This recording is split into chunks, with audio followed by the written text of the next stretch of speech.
Hi there, my name is Ashley Booth and I work for the Chinook Regional Library. I would like to begin our presentation by acknowledging that we are on traditional lands. While this program is digital and our speakers and viewers are from near and far, we are hosting this event from the city of Swift Current, which is located on Treaty 4 territory. This is the original lands of the Cree, the Ojibwe, the Saulteaux, Dakota, Nakota, Lakota, and on the homeland of the Métis Nation. We respect and honor the treaties that were made on all territories, and we acknowledge the harms and the mistakes of the past. We are committed to moving forward in partnership and in the spirit of reconciliation and collaboration. Today's program will include a few small videos from our partners that helped out put this presentation together and will be followed by our main speaker.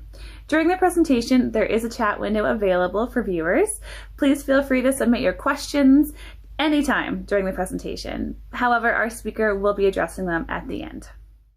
Good day. I'm Swift Current Mayor Al Bridle, and it's my honor to welcome everyone who is attending the Truth and Reconciliation Speaker Series virtually today. Today we have two speakers, Zoe Roy, a poet, community-based educator, community engagement consultant, author, filmmaker, and social entrepreneur based out of Saskatoon, and also Mary Culbertson, the Treaty Commissioner of Saskatchewan. Mary has over 20 years of professional experience working in federal, provincial, and territorial governments and with Indigenous organizations, and holds a Juris Doctor of Law from the University of Saskatchewan. I'd like to thank both Ms. Roy and Ms. Culbertson for joining us today, and in addition, I'd like to acknowledge and thank our event partners, SaskCulture, the Chinook School Division, Innovation Credit Union, the Southwest Multicultural Association, the Multicultural Council of Saskatchewan, Great Plains College, the Newcomers Welcome Centre, the City of Swift Current, the Saskatchewan Health Authority, the Chinook Regional Library, and many other individuals from the community. Thank you for this opportunity to bring greetings on behalf of the City of Swift Current. Please enjoy your day. Hello again, it is me, Ashley Booth, with the Chinook Regional Library, back at it again with some of what our patrons have been sharing with us about what reconciliation means to them. So I'll read off a few of our responses that we've been getting in our branches. We've got Terry, who says, reconciliation, trying to help the First Nations with the healing process for the trauma they've endured over the decades. Example, residential schools, missing Indigenous women, treaties, etc. And I have Beth, who said, seeing schools, local governments, libraries, places of power and knowledge, they are leading the way. We need them to. Seeing acknowledgement come from up top will help change from within on a personal level. I'm Catherine Foley, the Director of the Chinook Regional Library. I am delighted to be asked to introduce two speakers for our Southwest Saskatchewan Truth and Reconciliation Speaker Series. We're very privileged to have today Treaty Commissioner Mary Culbertson to present her thoughts on reconciliation. In 2018, she was chosen as the first female Treaty Commissioner. Commissioner Mary is from the Kisakus First Nation and has over 20 years of professional experience working with federal, provincial and territorial governments and Indigenous organizations. Since she has taken the job of Treaty Commissioner, she has been very approachable and available to help organizations and individuals in their journey of understanding treaties and truth and reconciliation. Please join me in welcoming Saskatchewan's very own Treaty Commissioner, Mary Culbertson. I also have the great pleasure of reintroducing a second speaker to our Truth and Reconciliation Speaker Series, Zoe Roy. Zoe is a Cree Dene Métis woman from Peter Ballantyne Cree Nation in Saskatchewan. She is a spoken word poet, MC, educator, filmmaker, author, and PhD scholar based out of Kingston, Ontario. She is currently working on her debut album, Zotree, set to release in fall this year. I hope I've pronounced that correctly. During the day, Zoe runs Zoe Roy Creative Consulting. She has a passion for imagination and spends a lot of time collaborating with kids or making things happen for them. Her Cree Dene Métis roots and career as an artist give her a unique insight into working with Indigenous and Canadian youth in pursuit of relationship building and reconciliation. Zoe has worked with the National Arts Centre Music Alive program in Saskatchewan for the past 5 years and has collaborated with classrooms across the province to produce collective stories. On a local front, she collaborated with students in grade 6 and 7 classrooms in both Maple Creek Composite School and Gull Lake School, and students at Great Plains College. In addition, we were fortunate to have her participate in our annual walk here in Swift Current in May of 2018 and provide a keynote at the Stop Racism conference held in the fall of 2018 at Great Plains College. Her passion, experience, and knowledge in storytelling, artistic expression, and community engagement provide children and youth with a platform to heal holistically and communicate authentically in a safe space. Zoe has received the Queen Elizabeth II Diamond Jubilee Medal, the National Aboriginal Achievement Award from the Congress of Aboriginal Peoples, a Woman of Distinction Award in Saskatoon, the 3M National Student Fellowship from the Society for Teaching and Learning in Higher Education, and the Inspire Award for her innovative approaches to community engagement and education. She is also the community engagement consultant for Three Things Consulting and film producer with Soul Data Productions. The Southwest Saskatchewan Truth and Reconciliation Committee is pleased to have Zoe as part of our speaker series. We're confident that her words today will prove both inspirational and challenge each of us as we continue to share and learn from each other, working towards a shared understanding of our history and striving to create systems that benefit us all. Please join me in welcoming our speakers, Zoe Roy and Mary Culbertson. Thank you. While current realities make getting together a little more difficult, I still want to acknowledge the traditional customs of offering tobacco to a knowledge keeper or elder in exchange for their assistance and help. While I can't be there in person to ask our speakers for their assistance, I would like to offer tobacco to our speakers today digitally. So I'm offering tobacco to Zoe for her time, her talent, her art, and her help with our program. And I would love to offer some tobacco as well to Commissioner Culbertson for her wisdom and her time in furthering our discussion on reconciliation today.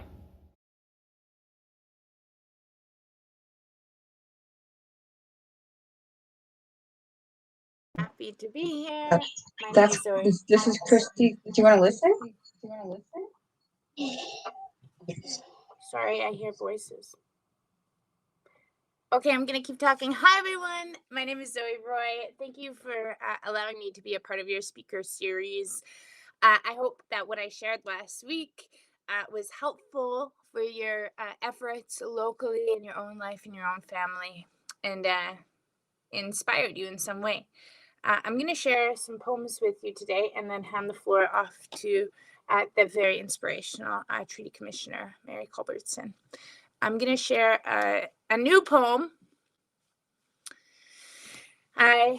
So I'll share two. The first poem is called "The Boy Who Noticed," and it's about inner city kind of experiences. So I'll just give you that.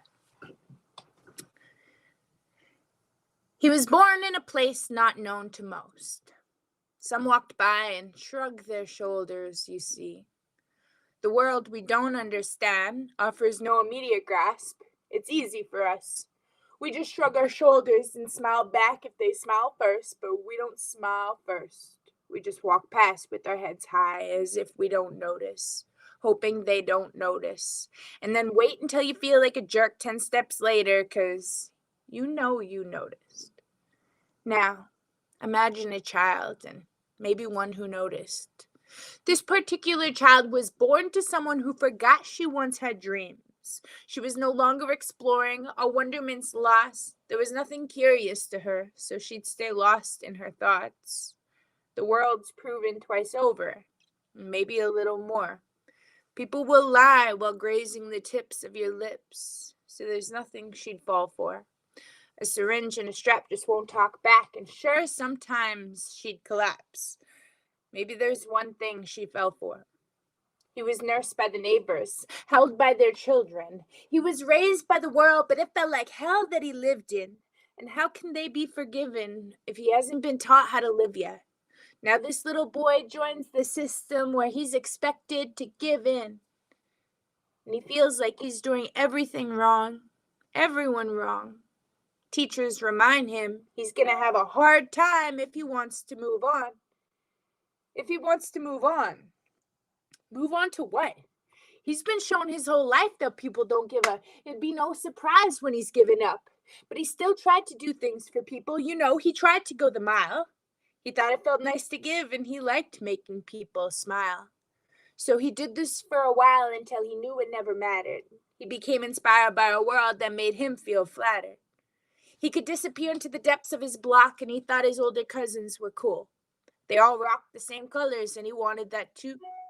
So he threw his rag on at 11 and took the title of a runner and saw a place where he can grow in and where he felt like a stunner. He saw people begin to notice, so he became devoted. At night, he was thugging, but during the day, he hit the books. He wanted to make the money because he liked the way it looked. But he was tired of his brothers dying and the look in his sister's eyes. He heard one person say one time that with these choices come this life. But he still wasn't taught how to live yet. So he put the pieces together. White people have the houses, and it's been like this forever. He felt jaded and mad and started breaking in their places. You know, the people who he painted as the ones who tried to erase us. The ones who took our land and then tried to replace us. But every time he get caught, he ended up back in jail. And the flatter of the streets began to grow stale. The place he chose to win in is he seemed to fail. And his spirits felt broken. He knew he was living a life where he had no more control in. And the mirror he looked in never lied. He hasn't really survived, but here he is, and at least he's here alive. This boy is now a man with a rap sheet longer than his life. He became bitter by the block, but the block's his paradigm. He was released with one more shot, so he took himself to school. He fell in love with a lady who knew the block well too, and they both had a lot to lose. And he said he did it for his baby. He did it for his girl. He said he did it for the people who felt like they had no place in this world. And he wanted success, and success was in his reach. He wanted to make peace with his old gangster beliefs. And on the front, he was making it. But it was more than he could cope with. He went to a party for a single beer, and after 3, he'd lose focus. He forgot where all his hope went. All his anger began to surface. He forgot about his baby, his girl, the ones at home who noticed. He forgot about how he told himself that after one, that he could stop. And he remembered all the hurt and all the pain from that block. And the only person in front of him is the only person he could blame. Old habits die hard even though the person wants to change. He took a knife out from his pocket and shanked his brother for a comment. He heard the voices yell, but he couldn't make out stop it. And in the paper, we'd all notice. And we'd judge him for his wrongs. And we'd talk about him in our houses, in our boardrooms, in our poems. But even a man's hands can only hold so much. So maybe next time we'll notice before we blame him for giving up. Thank you. I have one more poem for you. My poems are quite long, so I'm going to give you a short one. And this is the poem that I would tell this kid who I just shared about with you. I've met so many of him. These are the people that I am familiar with, that I love. It's a story familiar to my life. If it's familiar to you, I want to tell you that you've had your voice all along, the beat of your heart and the rhythm of your song. Your song, your story belongs to your tongue. We've been hidden and silenced, but we've never been gone. I want to tell you you're not voiceless, that we've been silenced on purpose, that we've been tricked to believe that our stories are worthless. I want to tell you that pain doesn't have to be stagnant. Our bodies, our blood remembers. Tene sut lene esli. I want to tell you that your tears will help us all heal. Let your eyes be the window between your hope and our fears, between the past and what's here. Your wisdom is a gift. And if the world fails to hear you, then demand we listen. Like a magnifying glass, amplify your insight. You don't have to be old to know what's right for your life. The world's dark and cold, and every fire needs a stone. Remember this, if you ever forget your way back home. I want to tell you that you're worth everything you dream of, that you're worth every hug, that it's still safe to love. And your embrace may be gone, and your smile may be missing, but your imagination is still yours. So find the stars and just keep on wishing, just keep on praying, and we'll put our tobacco down and fingers crossed that we heal from this pain that all those strangers brought. And we'll stand with you and pray and struggle and bleed. They tried so hard to bury us. They didn't know that we are seeds. They tried to take our language, and here we speak peace. My name is Zoe Roy. Thank you so much for allowing me to share this space with you. I will now hand the floor over to the one and only, the most inspirational Treaty Commissioner, Mary Culbertson.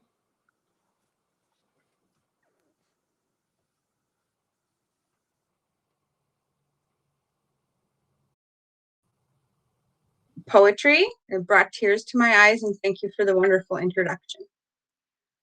And I'd like to say thank you for the tobacco offerings and for the elders and knowledge keepers who are guiding this day and provided us with a blessing. I'm from Treaty 4 territory, and I'm sitting here with you today in Treaty 6 territory, where we work out of, and my home is Kizakus, which is in Treaty 4.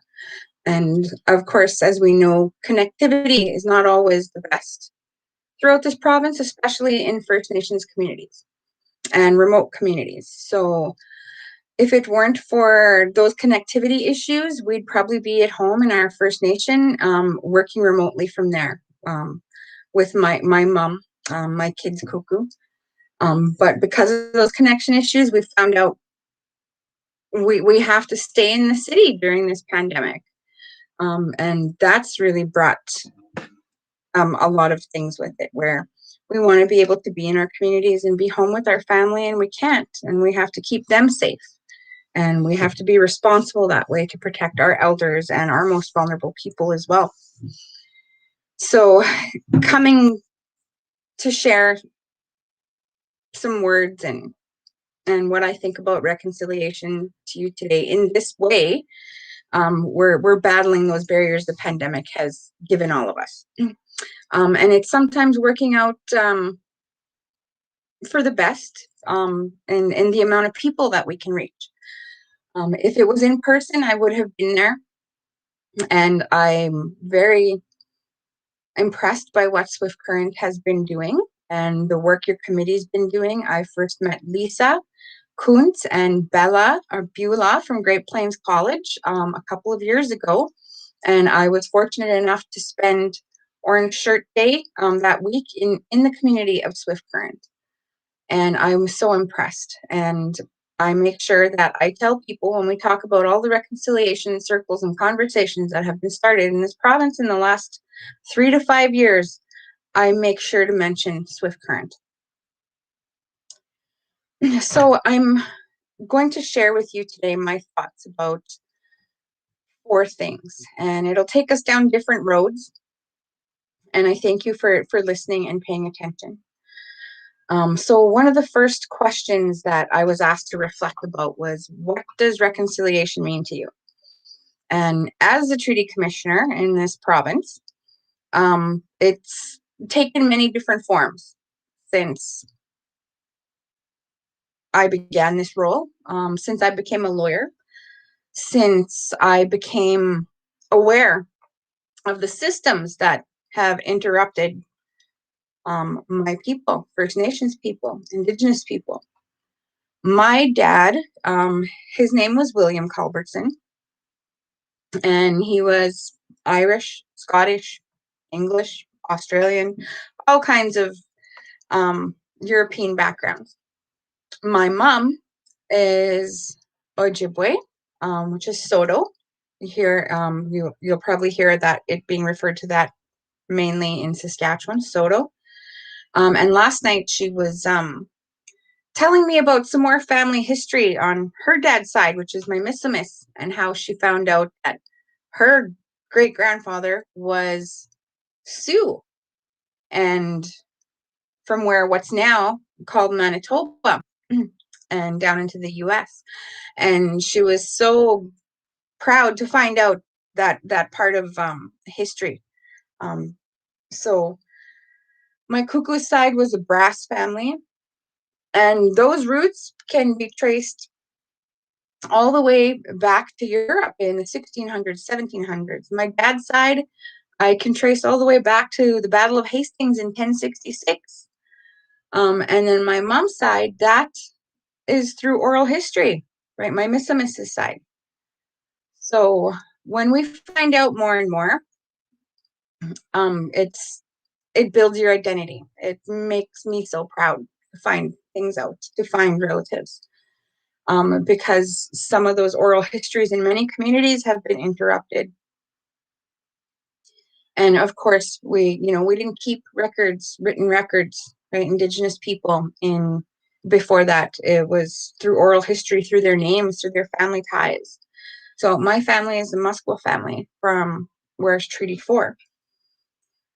So Zoe had mentioned something this morning, and it ties into what reconciliation means to me. And that was reconciliation in the family.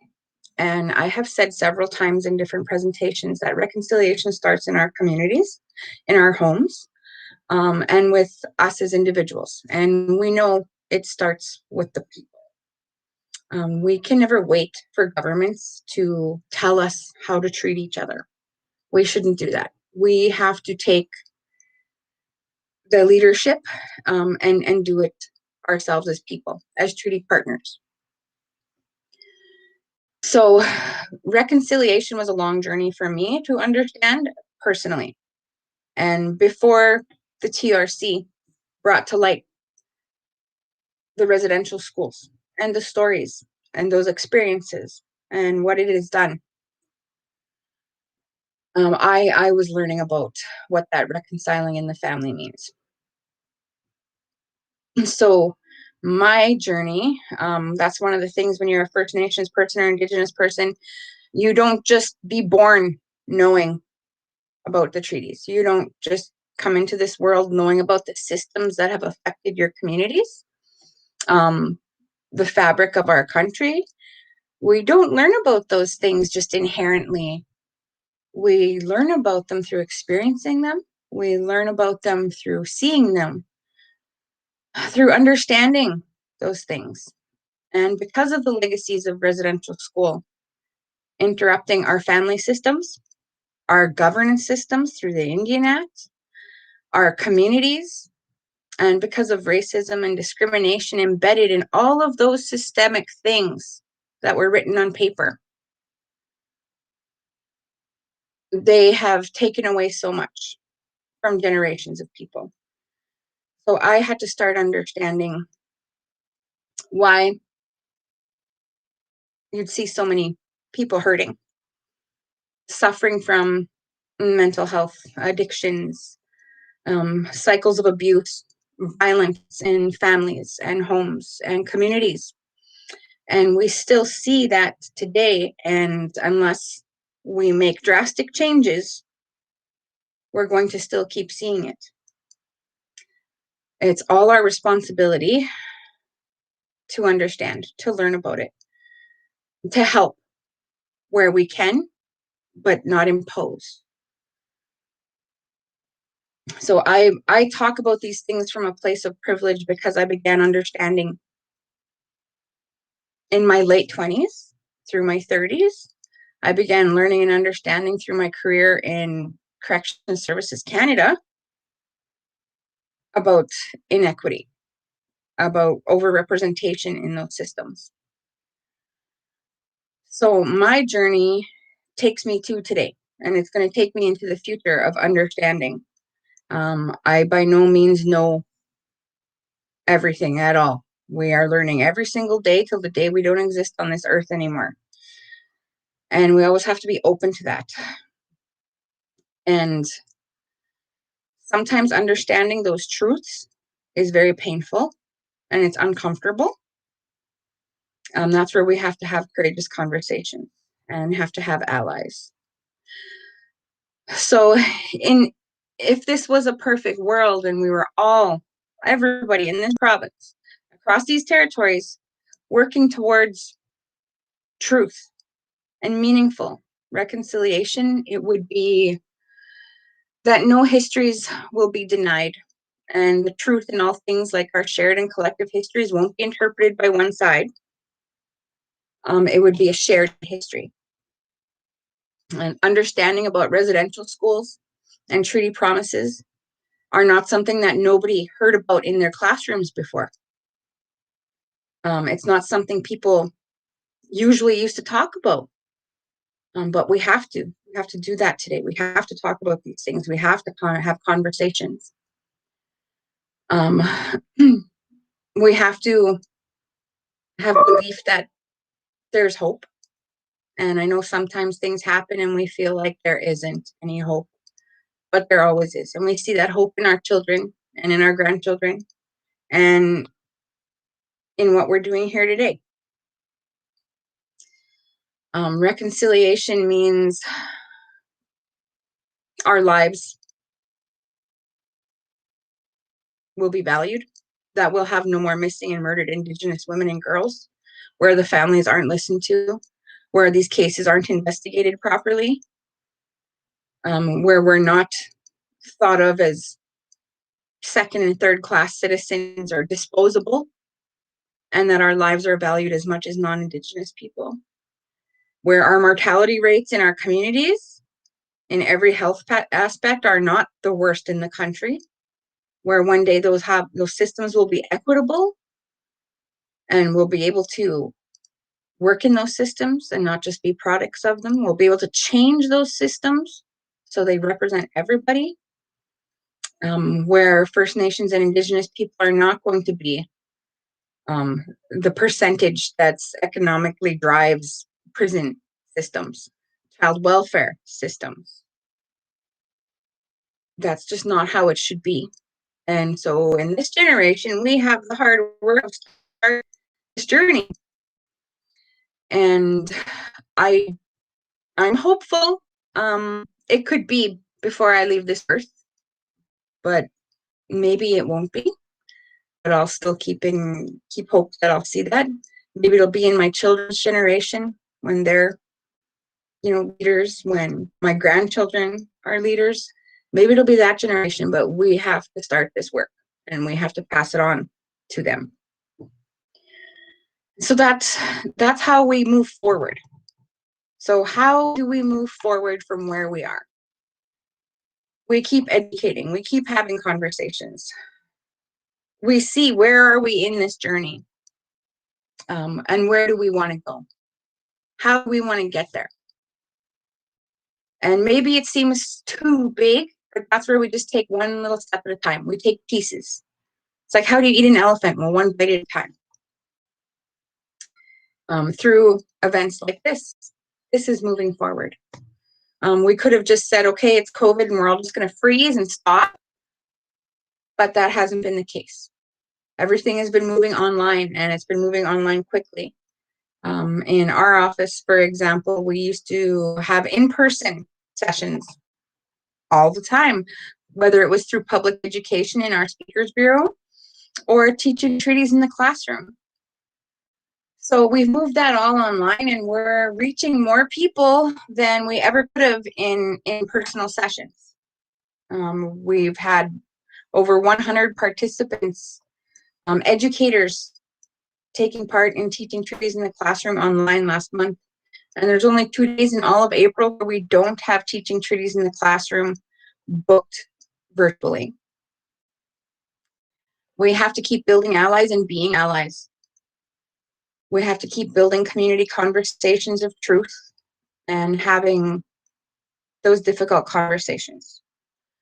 Change doesn't come without conflict. Sometimes that conflict can be questioning, it can be denial, it can be sharing opinions. And sometimes those are very hard things to get past, when one day you might think someone's your ally and your friend, and then the next day they don't realize the things that they are saying are very hurtful, that they're divisive, and that they're racist. And I've had those experiences lately, and people I thought weren't that way, and those things come out. And sadly, sometimes that means losing people who were once part of your lives. And that happens.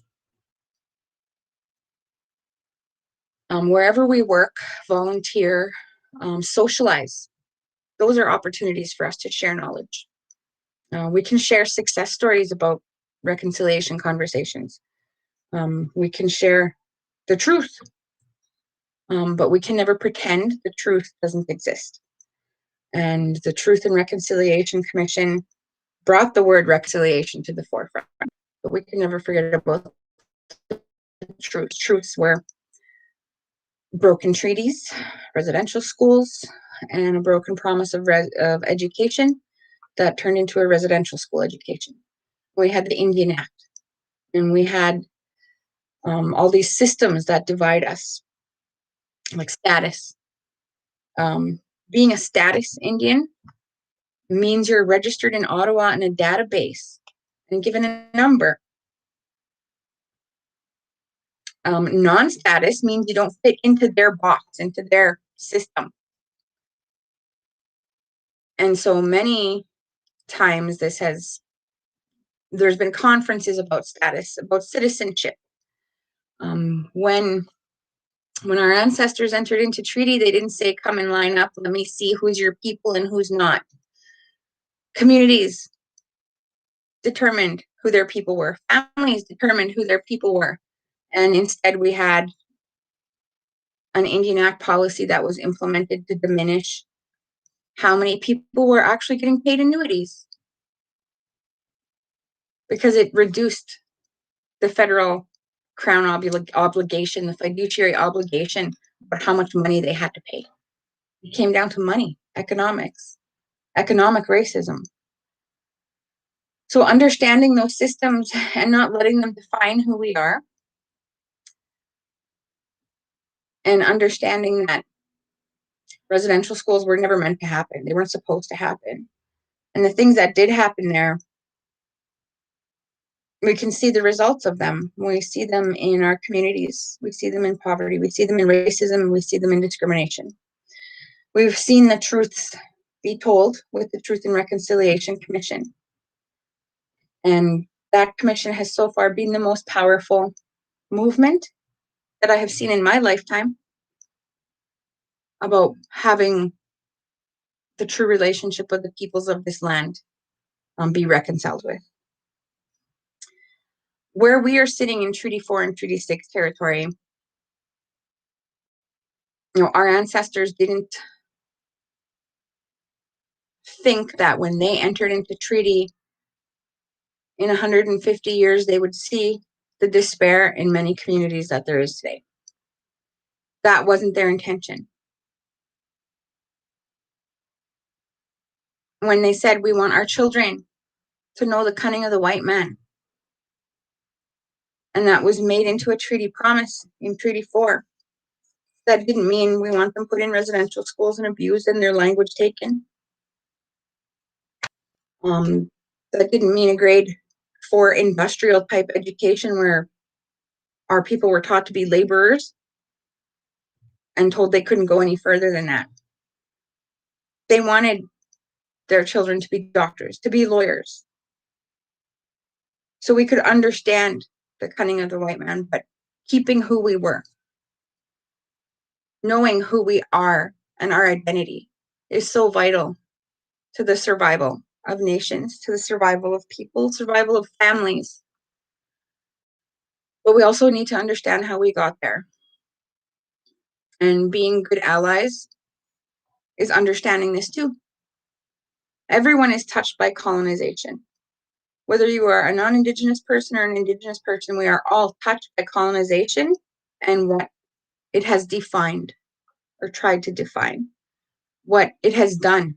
We are all touched by that through our thoughts, our perceptions, our life experiences.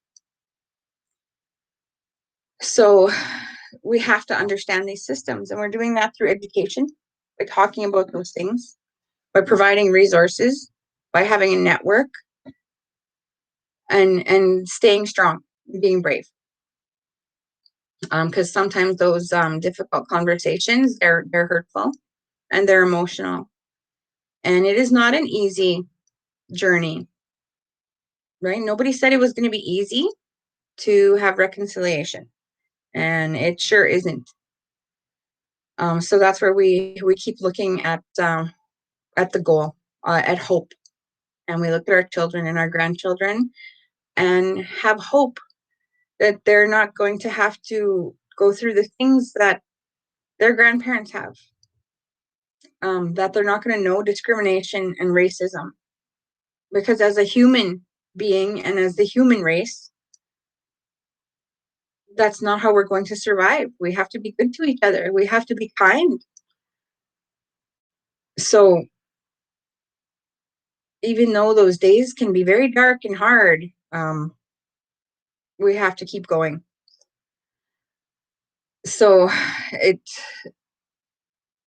also comes with grief.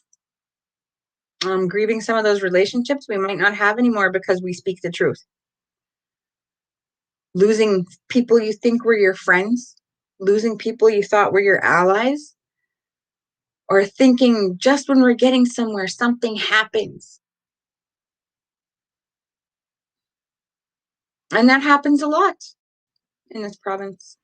It does. But I have to have hope because of the things I see, that there's good people, there's good neighbors, there's good treaty partners who want to understand what that relationship was supposed to be like, who don't want to be part of a generation who had an opportunity to advance change but was too scared to do it. And that's where we support each other. We have to share the truths, and never pretend that it didn't happen.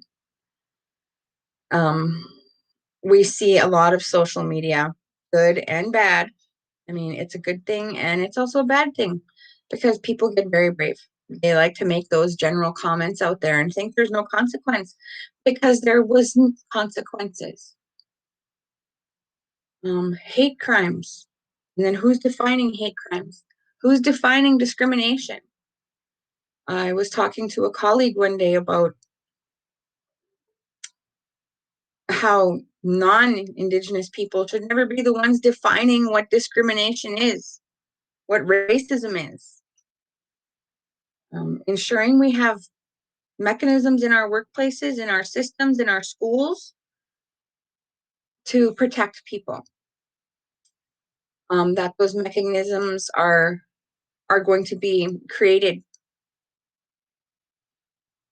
for equity. And it's not going to be just another system. That's our responsibility as leaders in organizations, as educators, as employers. And the changes I have seen in our community, and I'll use as our treaty territories in our province as a whole community, is that prior to me coming into this role about 3 years ago, I worked in intergovernmental affairs, I worked in education, I was a lawyer. I was also a Corrections Services Canada officer in Edmonton Maximum Security Institution. And I was also at the Regional Psychiatric Center here in Saskatoon. And I went through a lot of experiences there where I learned from. Very hurtful ones.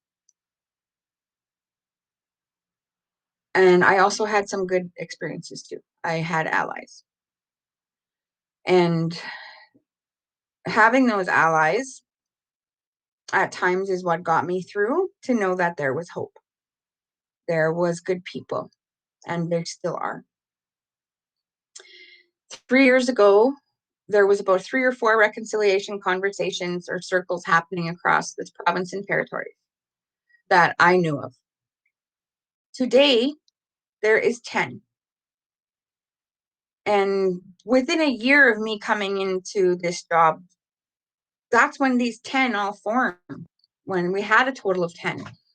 The last event I was fortunate enough to attend before COVID interrupted all our lives was a reconciliation event in Nipawin. And there was over 150 people there representing different organizations and communities. Citizens and educators from Cumberland House Cree Nation, Shoal Lake, and Red Earth Cree Nations joined us. And we took many of our youth. We have a program called Youth in Service to moving our province towards reconciliation. And they came with us. My grandson came. He was about 5.5 at the time. And it was the last big reconciliation in-person gathering I was fortunate to be at. And that day was so good. It gave me so much hope. And then, of course, the pandemic came. We personally kept on, keep going. So that's what we have to do. To move forward with truth and reconciliation, we have to keep going. We can't wait for governments. Those community leaders, we have to find them, and that doesn't mean that they're elected. Our community leaders are Lisa Kuntz, they're Beulah, they're Ashley, who introduced me, the mayor. Thank you for those beautiful introductions. There's Zoe, they're Curtis Beam, they're you being here in this conversation today. The people who are there and want to be good people, who want to be good neighbors, who want to be good treaty partners, and who want to be part of the conversation. That's who truth and reconciliation relies on. We cannot wait for governments. They aren't the ones to lead us in how we should be treating each other. So embarking on this journey of truth, like I said, is not always easy. And we have so many relationship levels that have to be reconciled, from our families internally, understanding why we have conflict in our communities, why we have interruptions in our family systems, understanding why your parents were the way they were, why your relatives had the problems they do. Understanding that in First Nations community, Indigenous people, is very tough to do. It's a journey. It's opening a can of worms that sometimes we're not able to deal with. We have to have access to healing, which is talking, having a conversation, someone understanding the processes we're going through. We have to have access to be able to participate in the economy, be able to send our kids to school and know they'll be okay. Send our kids to school and know they're going to be safe from racism, from comments. In my classroom growing up, I never was taught about treaties. In fact, even going to law school, I was surprised at the lack of actual practical knowledge about residential schools, Indian Act, that there was.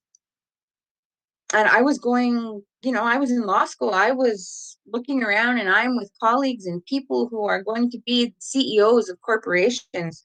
They're going to be leaders in politics. They're going to be judges.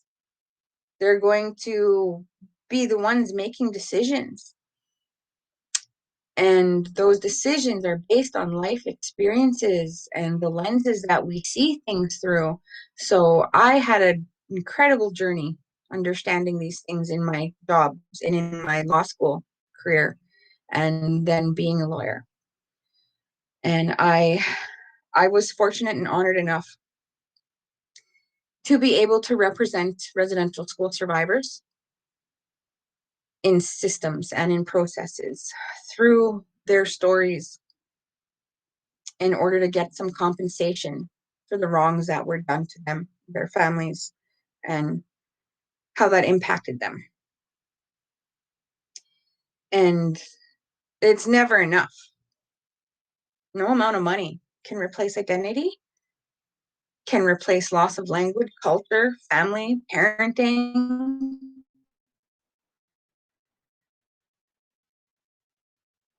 People, I've heard comments like, you're always talking about healing. Your people are always saying healing. Yes, it's healing. It's reconciling. We have to understand the systems that were put there to create where we are, where we were. And we have to break the cycles. We have to break those systems. And we need each other to do it. We need support. We can't do it alone. Leaders in reconciliation in your communities, you can't do it alone. Sometimes it might feel like you're alone, but there's people. They'll come across. The Creator will send them in your path.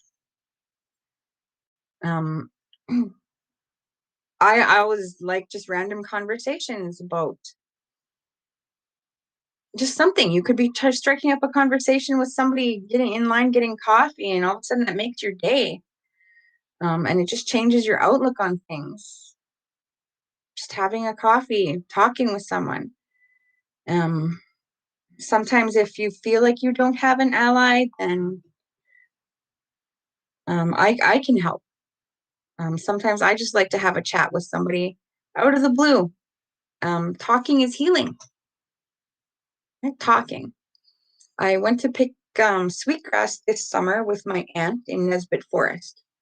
And she brought, I'll say a young man, even though he was almost going to retire, but he's younger than her. She brought him with us. And we were sitting there in this field picking sweetgrass, and we just start talking about what can we do. And he worked in the correction system with youth, and he was a social worker before that. And he said, I'm going to retire, and I still want to keep doing these things, but I'm so tired. And he talked about being a 60 scoop and where he was from. And how do we heal our families? How do we talk about these things? And him and I were just chatting away across the field, not far from each other. And my aunt was sitting there helping us pick sweetgrass. And she chimed in, you keep doing what you're doing right now. And we looked over at her and she said, you're talking about it. That's how we're going to get there one day. And you keep talking and you teach your kids to talk about it. And this aunt, she talks about those things. She was always talking about those things, even when I was younger. And she's always inspired me. So I had people in my family who knew why we were having family problems, why our community members suffer. So there was people on their journey a long time before, and they keep encouraging us. And we still have a lot of people who are on that journey, and people who haven't even begun it because they don't know why. So we can start in our families, in our homes. Like I said, we continue working in our communities, in our social circles, in our workplaces, having discussions, identifying who's the allies, who's the champions, who we can talk to. And sometimes how do we do that? When you say identify, it's like, what do we go looking around? It's just having a conversation.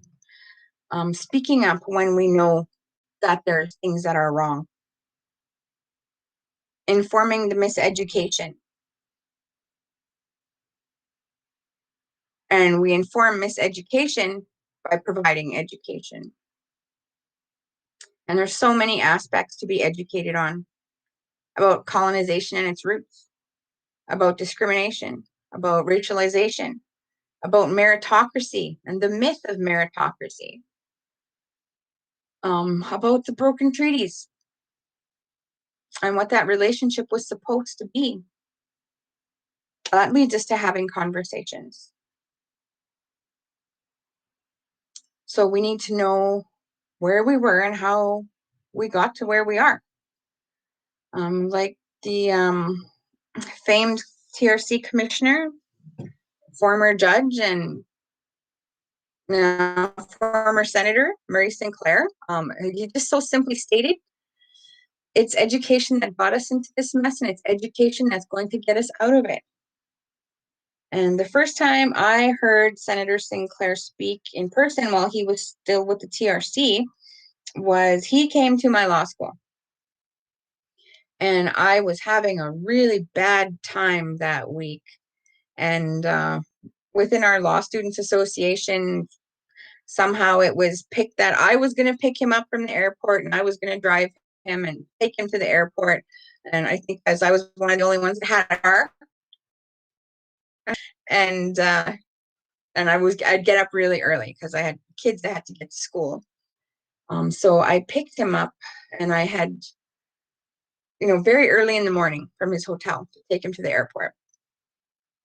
And he said, "Do you mind if we go get a coffee?" And I'm like, "Oh yes, please." So we go through the drive-through and we're talking. And of course, as a younger law student, I was of course nervous. And he said, "I wanted to tell you something last night, and I didn't want to scare everybody." And he goes, the question you asked. And I forget what the question was, but it was about what can we do when we're in law school, right? How do we move reconciliation forward? And he gave a very nice answer, and he told me in the car, "I didn't want to scare you because your responsibility is huge." He said, "You have the onus and the responsibility to move it forward. And your people are relying on you. You have to get through school. You have to pass. You have to make it because there's not enough of us in this profession." And he's right. It terrified me when you're being told, "No, you have to make it through because your people are relying on you." And then I figured out that's a collective thing. Each and every single one of us has to keep going. We have to do our part. We can have bad days and break down and cry, but we got to pick ourselves back up again and keep going. And whether we're educators, community members, employers, and leaders in our communities or organizations, it doesn't matter who we are, we got to keep going. So that's my thoughts about reconciliation and what it means to me, how we keep going, and how do we get there. And whether or not I'm in this role, or if I'm a legal aid lawyer in 5 years, which is my dream to be on the ground, navigating people through the justice system who don't have access to justice. And maybe we'll have a better access to justice opportunity in the years to come. And I feel like I'm trying to work on that already. But where we'll see equity one day happening, where we're going to see people not willing to give up so easily. So that's why we do the things we do. And no matter what I'm going to be doing, whether it's volunteering or trying to contribute to whatever community I'm living in at the time in some way, I'll keep doing it. And sharing the stories about what I've learned along the way, success stories. I'll share the truth. And that truth even today is that, racism is very alive and well. Those color lines have been well established here in this nation and in this country and in this province. And it's up to us to take away those color lines where we're going to be able to live freely, equitably, and where we don't have to worry about letting your children go anywhere, letting them go out at night, for them to walk down the street. My daughter was telling me last night how she took the dog for a walk to the local Circle K, and there was a guy sitting in his car, and she said he just looked creepy, and then he started yelling at her, "You want to ride? You want to ride?" And she goes, "I'm glad I had the dog with me, because he's seen her," and then he backed off, and it was dark. And she said, "I thought, what makes him think that he could say that to me?" And of course, I was scared right away when she told me that she was, being yelled at by a guy in a car. And she was offended. She said, what makes him think he could talk to me that way? How he could yell at me? I was glad to see her being strong, but I was also worried about her.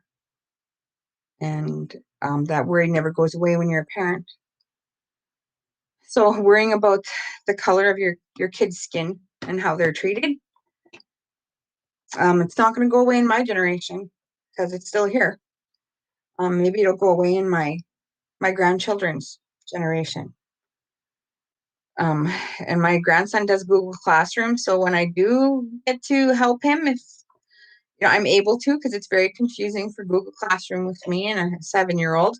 But I do appreciate the things that he is learning. He's got a good teacher, and she's supported by a good administrator in their online school for what they can do. So those are my thoughts about reconciliation, what it means to me, and how we keep moving forward and we keep having those conversations. And maybe if I'm invited back next year, I can talk about maybe there's going to be 13 or 14 reconciliation conversations and circles happening in this province. And hopefully one day, and I know this was talked about before the pandemic, of course, that there would be a reconciliation conference of all the groups that are happening, and where people would come together who are the drivers in those groups, who are the participants, so we can all share experiences, so we can have collective conversations about where we want to move things in these territories and how we can work together to make it stronger, how we can keep going, creating a network of support. So anytime anybody needs support in their journeys and what they're doing, there's, of course, myself and all our staff, and you have great leadership in your Swift Current Reconciliation Committee.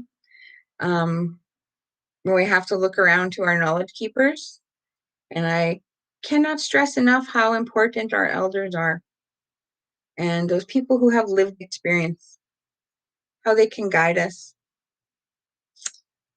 They've been through it. They know what it's like.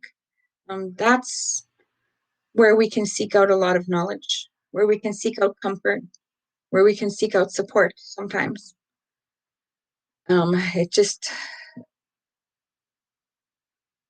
It's going right to the source, right? Those people who have lived it, and they'll keep us on the right track too. They'll keep us grounded, and when we need correction, they're there to do that too.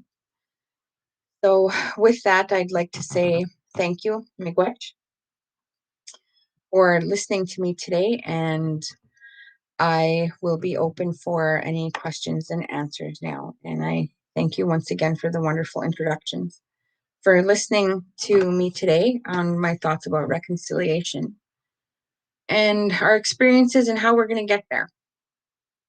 Once again, Miigwech.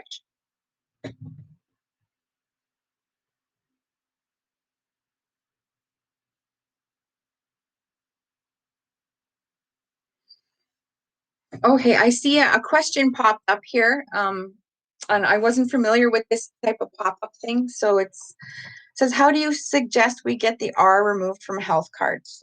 Very good question. And That's something I've had several conversations with people about. The R on health card stands for Registered Indians. When we no longer have an Indian Act that says registration about our identities, that's when we should take the R off. That's when we'll be able to be out of that type of system. I've also had a conversation with another lawyer about, can we just ask SAS Health to take the R off? Why do we need it there?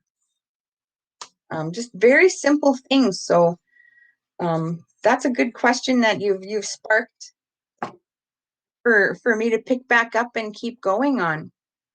I'm really glad you asked that. Thank you. Because I'm going to work on that next. How do we get that off? Why is it there? Why do we need to have it there? And of course, I have to acknowledge, of course, our systems are inequitable and our systems are discriminatory. Thank you, Terry.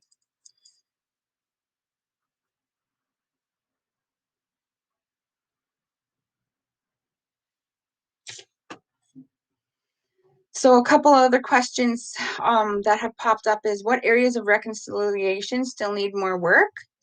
I'm not sure if that means like geographical areas or areas of work.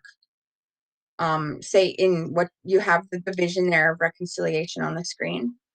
And the other question that's asked is, what topics need to be brought forward that need more courage, especially in Saskatchewan? And I know right off the tip of my tongue, it's racism, it's discrimination. That's what we have to embrace as a reality.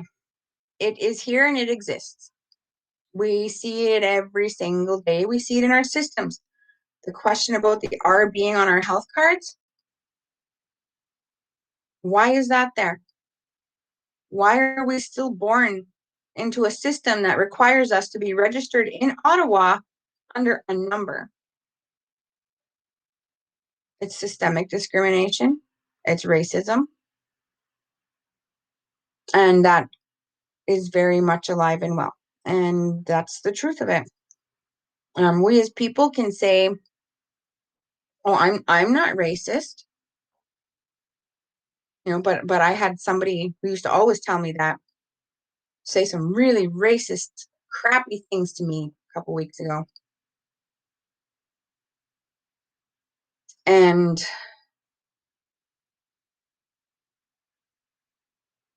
pulls you back, right? Gives you a shot where you're just like, I didn't think this person would say that. And do they understand what's coming out of their mouth? Maybe they do. And then the other part of it is, if he didn't understand what he said is racist, why does he think that's okay to say to me?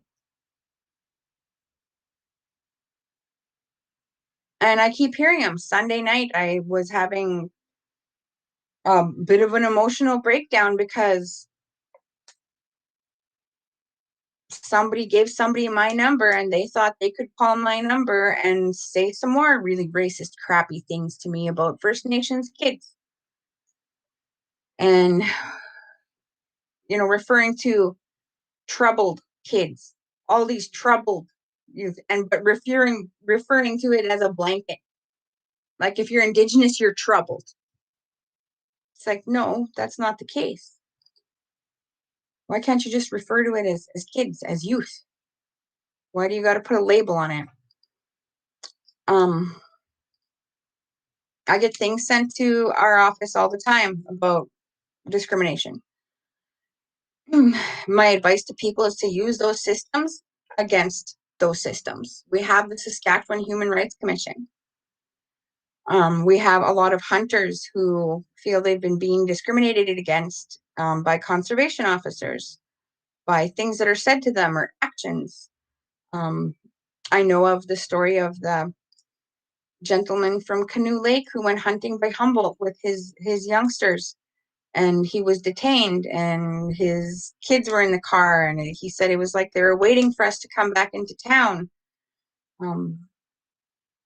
Those things that happen, or having COs pull over hunters all the time. Or it's like they're just waiting for them. That's another thing about systemic discrimination that's been really at the forefront these days, about how those systems attack treaty rights, how they affect people's right to feed themselves. That's an area of reconciliation. Our systems, the systems that affect all of us, discriminate against a lot of us. Those systems that were built not to serve Indigenous people. They were built for something else. When we talk about the justice system, that doesn't just mean having a prayer in a courtroom. That's not bringing in indigenization into a courtroom. It's a Canadian legal system that is a Canadian legal system. It is not an Indigenous legal system. Right? Understanding what those differences are, because all those systemic things have led us to where we are.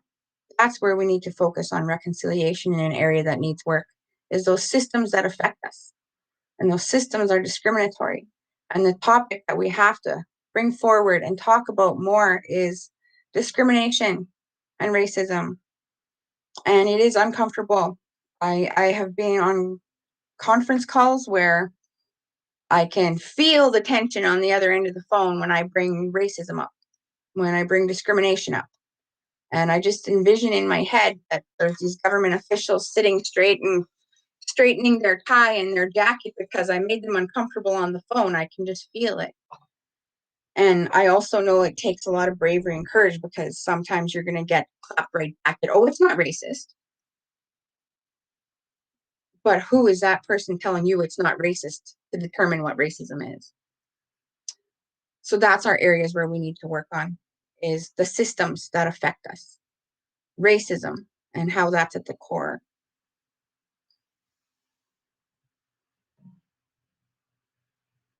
How can newcomers in Canada ensure they become allies? This is a really good question,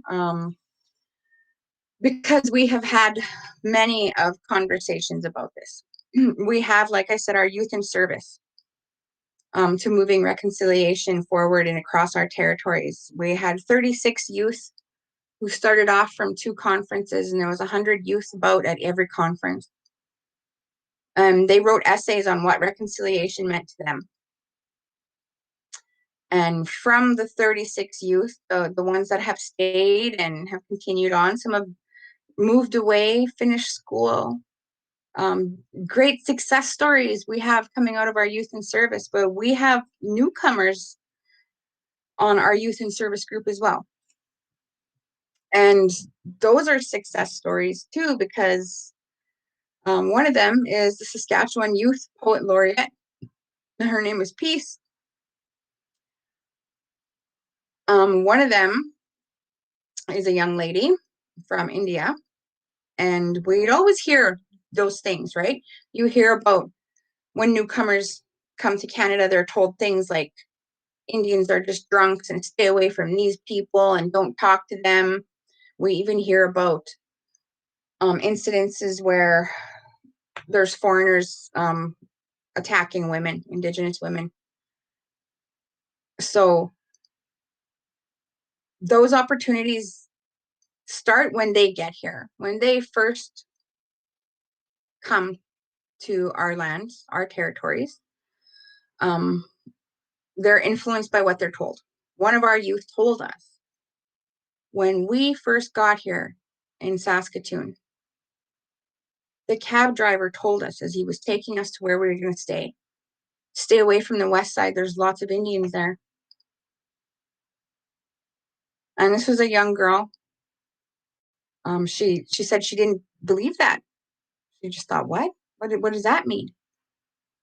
So she started learning in her classroom. Fortunately, she had a good educator, through reaching out through Open Door Society, of which we at the Office of the Treaty Commissioner have an MOU with, to work with the youth of newcomers in Saskatoon and throughout the province and with the Open Door Society. And we've had exchange nights where we have First Nations youth and newcomer youth talking about myths, talking about facts, and we did it in a safe space, where it was okay to ask these questions, and it was in a safe space, and we had, you know, moderators, we had conversations happening, and if they were too scared to ask it, then they could write it on a post-it and put it there, and then, you know, one of the adults who was facilitating the group would read it out.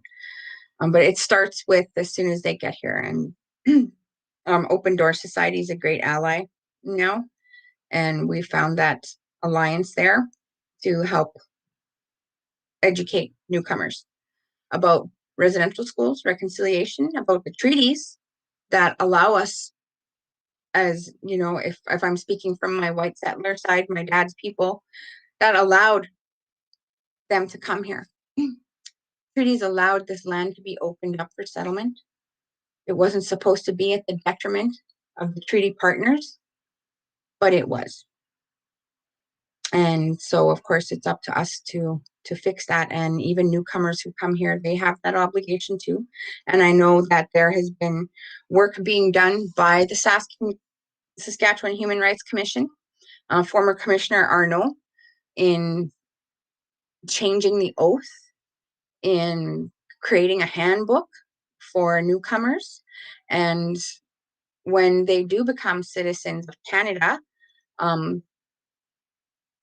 one of the recommendations, the calls to action in the TRC calls to action, was to acknowledge the treaties and the Indigenous people in the citizenship oath of Canada.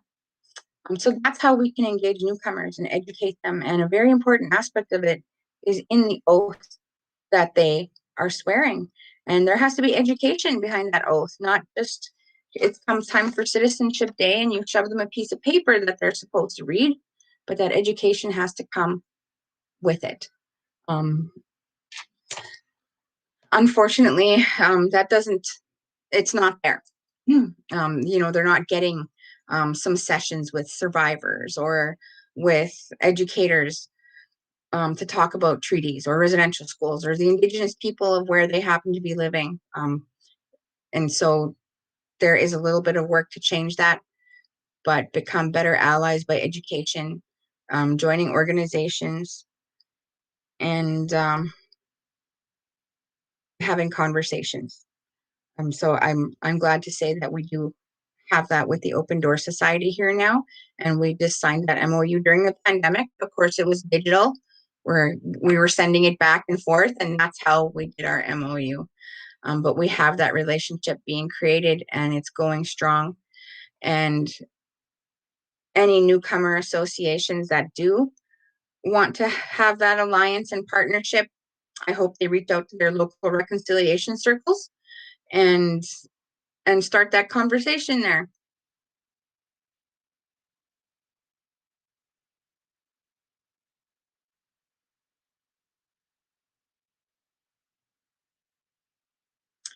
How do we begin the conversation with those who only experience Indigenous people has been negative and affected by what they see through social media?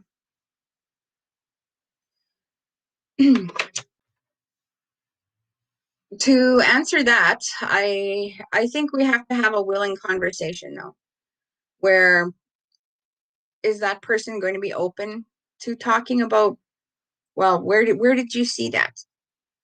Well, how do you know that's true?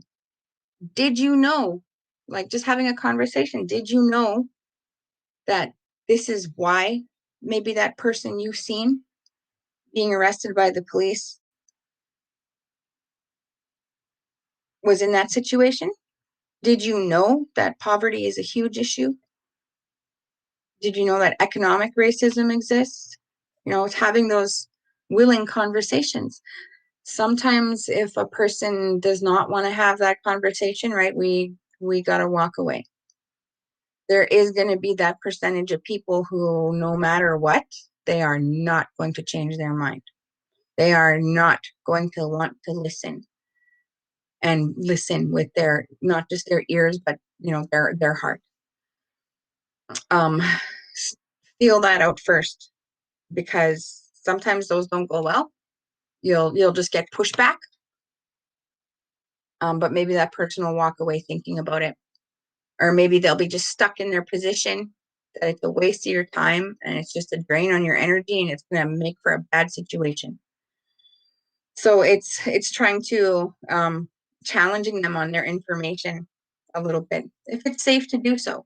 And I keep saying if it's safe, because that's it's a reality in this province that no, we're not always safe because of who we are. We know that.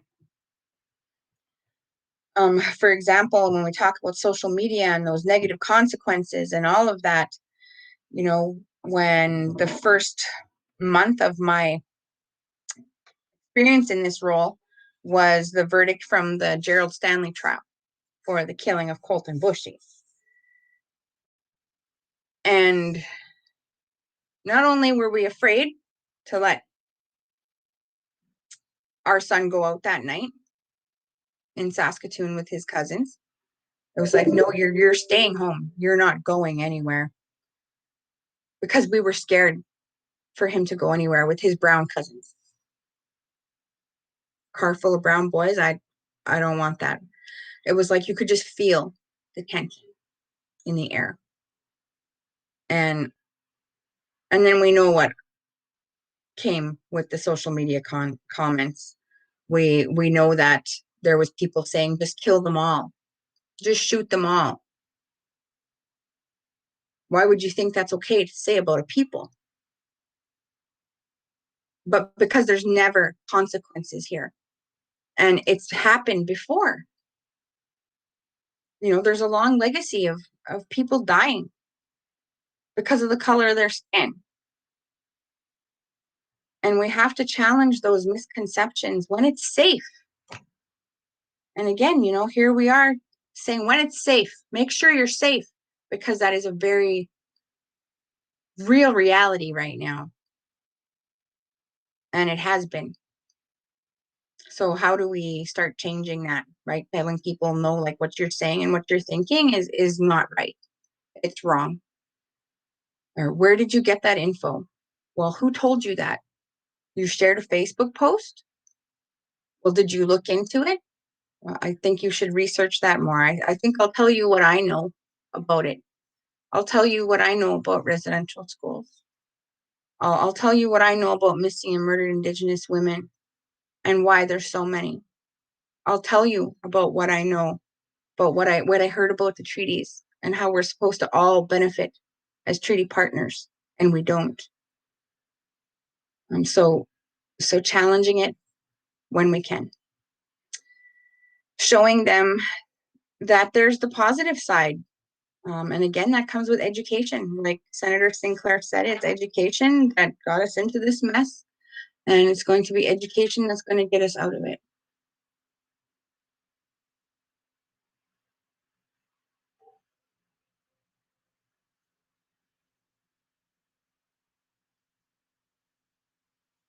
Thank you. And that concludes today's Q&A session. I hope I answered some questions, and I was also inspired by some of the questions. And thank you as well for listening to me. Rich. Hello, my name is Chris Martins, one of the members of the Truth and Reconciliation Committee here in Swift Current. I would like to take time to thank today's speakers, the Treaty Commissioner of Saskatchewan, Mary Culbertson, and Zoe Roy for their participation in today's event. I would also like to thank the community members for their participation in the event as well, and for the questions we received. Change takes time, and asking questions helps get us there. We would also like to thank and acknowledge the Landing Studio for their work in ensuring our events could run as smooth as possible. In closing, we would also like to thank our event partners, including Sask Culture, the Chinook School Division, Innovation Credit Union, the Southwest Multicultural Association, the Multicultural Council of Saskatchewan, Great Plains College, the Newcomer Welcome Center, the Saskatchewan Health Authority, the Chinook Regional Library, the City of Swift Current, and many other individuals from the community. We hope you enjoyed our first ever virtual speaker series event over these past 3 weeks and encourage you to continue the conversation about truth and reconciliation. On behalf of myself and the members of the Truth and Reconciliation Committee in Swift Current, we thank you for joining us.